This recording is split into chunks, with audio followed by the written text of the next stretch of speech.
আমার স্বামী বিদেশে চাকরি করছিলেন। সেই সময়ে আমার মামার ছেলে চাকরির জন্য শহরে এসেছিল এবং আমার বাড়িতেই থাকছিল। একদিন আমার পেটে প্রচণ্ড ব্যথা হল। পরীক্ষার পর জানা গেল আমি 2 মাসের অন্তঃসত্ত্বা। এটা কিভাবে সম্ভব?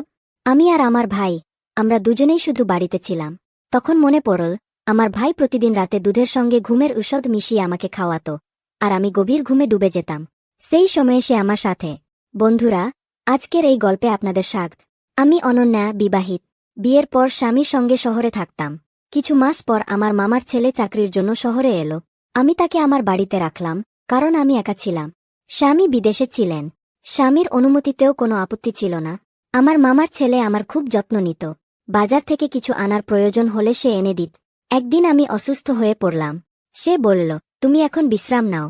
রাতে আমাকে দুধের সঙ্গে ওষুধ মিশিয়ে দিত এবং চলে যেত। সকালে উঠলে আমার খুব আরাম লাগ। একদিন পেটে প্রচণ্ড ব্যথা হল। ডাক্তারের কাছে গেলাম। তিনি বললেন, তুমি অন্তঃসত্ত্বা।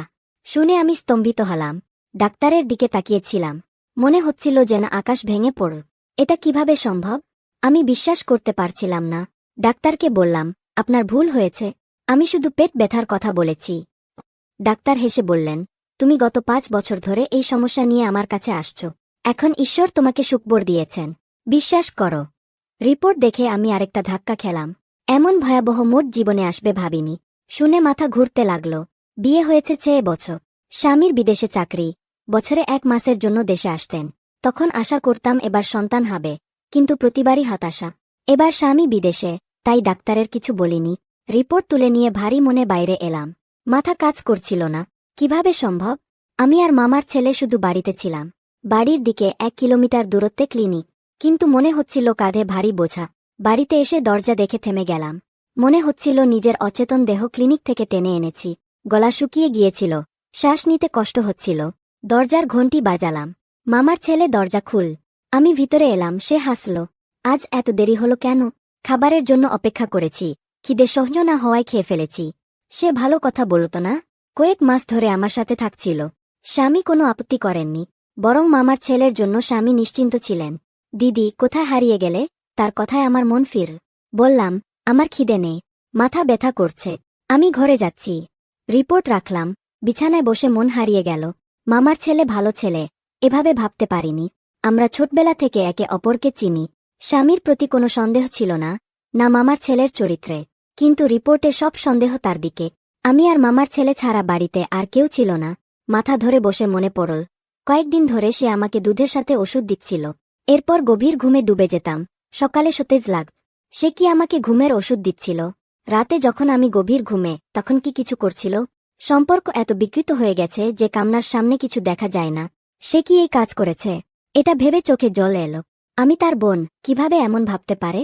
তার মন কিভাবে এই অপরাধ করতে পারল? আমি খুব কাঁদছিলাম। আমার অবস্থার কষ্ট কেউ বুঝতে পারছিল না। মনে পড়ছিল, ছোটবেলায় আমার কোলে খেলত। তখনকার কথা মনে আসছিল। আমার বিয়ের সময় সে নতুন কলেজে ভর্তি হয়েছিল। তখন আমাকে অনিল নামে ডাকা চালু করেছিল।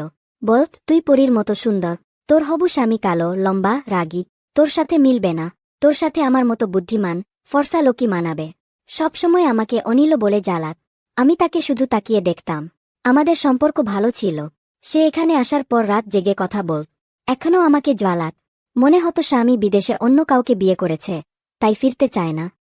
আমাকে জ্বালালে আমি রাগে তাকাতাম। সে হাসত। তাকে দেখে কখনো মনে হয়নি এমন কিছু করতে পারে। তখন আমার দরজা ধাক্কাল। তার হাতে দুধের গ্লাস আর ওষুধ। স্বাভাবিকভাবে এসে পাশে বসল। তার বসতেই আমি ভয়ে পিছিয়ে গেলাম। জানতাম না সে কি করবে। ডাক্তার যা বলেছে, আমার স্থানে কেউ থাকলে ভয় পেত। সেই সময় আমন আর আমি বাড়িতে একা। আমার অবস্থা দেখে সে অবাক হল। কি হয়েছে দিদি? এত ভয় পেলে কেন? সব ঠিক আছে তো। দুধ খাও, আরাম কর। দুধের গ্লাস আমার দিকে বাড়িয়ে দিল। গ্লাস নিয়ে একপাশে রাখলাম। কঠিন স্বরে বললাম, তুমি এখান থেকে যাও। আমার ঘুম আসছে। জানতাম সে পাশেই বসে অফিসের কথা বলবে। আমি না ঘুমানো পর্যন্ত যাবে না। আমার আচরণে সে অবাক হল। কি হয়েছে দিদি, ঠিক আছো? আমার অসহায়তা দেখে সে অস্থির হয়ে পড়ল। আমার তার প্রতি রাগ বাড়ছিল। তার অভিনয় দেখে আরও গা চমকে উঠ। সে বোঝালেন না, সরল ভাব করছিল। আগে তার গালে থাপ্পড় মারতে চেয়েছিলাম, রিপোর্ট দেখাতে চেয়েছিলাম, কিন্তু আমাকে তাকে হাতে নাতে ধরতে হতো। তাই আমি বললাম, আমার মাথা ব্যথা করছে, আমি এখন উঠতে পারব না, আমাকে ঘুমাতে হবে। আমার উঁচু কণ্ঠের সামনে সে চুপ হয়ে গেল এবং ঘর থেকে বেরিয়ে যেতে লাগল। দরজার কাছে গিয়ে আবার বলল, তুমি বিশ্রাম করো এবং হ্যাঁ, দুধ খেয়ে নিও, তুমি খাওনি। দুধ খাওয়ার কথা বলে সে ঘর থেকে বেরিয়ে গেল। আমার জানতে ইচ্ছে ছিল, সকালে আমাকে দুধ ও ওষুধ খাইয়ে সে আমার সঙ্গে কি অশ্লীল কাজ করে। সে চলে যাওয়ার পর আমি দুধের গ্লাস তুলে জানালা দিয়ে বাইরে ফেলে দিলাম এবং ওষুধ ড্রয়ারে রেখে লাইট বন্ধ করে বিছানায় শুয়ে পড়লাম। অপেক্ষা করতে লাগলাম যে অমন কখন আমার ঘরে আসবে। অপেক্ষা করতে করতে 1 ঘন্টা কেটে গেল, কিন্তু আমার ঘরে কেউ আসেনি। তার অপেক্ষায় আমি ক্লান্ত হয়ে পড়লাম এবং আমার ঘুম আসতে লাগল। তাই আমি নিজেই দেখতে গেলাম সে কি করছে। আমি উঠে আমার ঘর থেকে বাইরে এলাম। তারপর আমি ধীরে ধীরে তার ঘরের দরজা খুললাম। তারপর আমি যা দেখলাম তা দেখে আমার পা তলার মাটি সরে গেল। তারপর আমি ধীরে ধীরে তার ঘরের দরজা বন্ধ করে নিঃশব্দে আমার ঘরে ফিরে এলাম। যখন আমার মামির ফোন এসেছিল এবং তিনি বলেছিলেন যে অমনকে শহরে চাকরি করতে হবে, কিন্তু তুমি জানো আমি তাকে হোস্টেলে থাকতে দিতে পারি না, কারণ সেখানে সব ধরনের ছেলে থাকে। আমার অমন সুশীল ও সর খারাপ লোকের জালে পড়ে সেও বিগড়ে যাবে এবং অন্য নেশায় অভ্যস্ত হয়ে যাবে। তাই তুমি তাকে তোমার ঘরে রাখ যাতে আমরা এখানে নিশ্চিন্ত থাকতে পারি। তখন আমি অনেক বিশ্বাস করে মামির কথায় সম্মতি দিয়েছিলাম এবং বলেছিলাম ঠিক আছে। সব ভাবতে ভাবতে আমার মাথা ফেটে যাওয়ার উপক্রম। আর অমন তখন তার ঘরে বসে সিগারেট খাচ্ছিল। তার পিঠ আমার দিকে ছিল, তাই সে জানত না যে আমি তাকে সিগারেট খেতে দেখছি। আমার মামি হার্ট পেশেন্ট ছিলেন। যদি মামি জানতেন যে অমন আমার সঙ্গে যা করেছে, তা শুনে হয়তো তিনি মারা যেতেন। কিন্তু আমি ভাবলাম সকালে অমনকে বলব যে সে তার থাকার ব্যবস্থা কোথাও আর করুক, আমি তাকে আর আমার ঘরে রাখতে পারব না। তারপর আমি আমার ঘর লক করে শুয়ে পড়লাম। সকালে আমার ঘরের দরজায় জোরে জোরে ধাক্কানোর শব্দ হল। আমি উঠে দরজা খুলতে গিয়ে দেখলাম অমন রেগে গেছে। তুমি দরজা কেন লক করে রেখেছিলে দিদি? সে রেগে গিয়ে আমাকে জিজ্ঞেস কর।